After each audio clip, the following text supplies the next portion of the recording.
учитывать все происходящие изменения, чтобы на основе собранной информации разработать стратегии по сохранению вечной мерзлоты и улучшению условий жизни на территории Арктики. Подробности в сюжете Марины Захаровой. 2 ноября 2023 года премьер-министр Российской Федерации подписал постановление о создании и функционировании системы государственного фонового мониторинга состояния многолетней мерзлоты. Она позволит получить более подробное представление о ее нынешнем состоянии. Создать данную систему поручил президент Российской Федерации на пленарном заседании Восточного экономического форума в 2021 году. Огромное влияние на глобальный климат оказывает Арктика, о которой вот мы сейчас только недавно вспоминали. Нам важно понимать, прогнозировать идущие здесь процессы.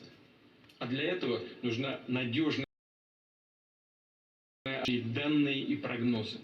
В этой связи прошу ускорить создание национальной системы мониторинга со состоянием многолетней мерзлоты, завершить подготовку нормативной основы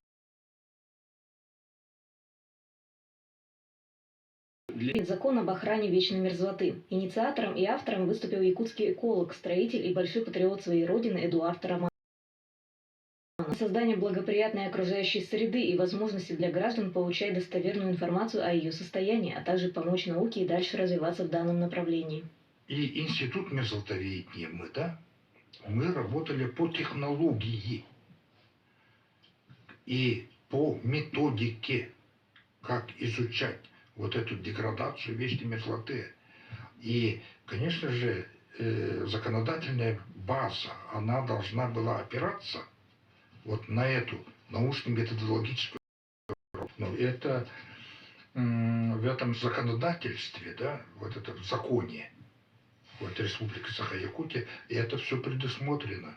По данным ученых, из-за повышения мировой температуры почти на 4 градуса за последние 70 лет мерзлота подтаяла, что привело к проседанию Земли на 2 метра 50 сантиметров.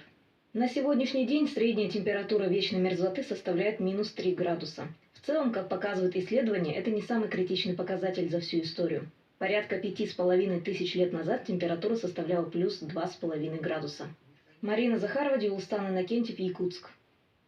В Якутии продолжают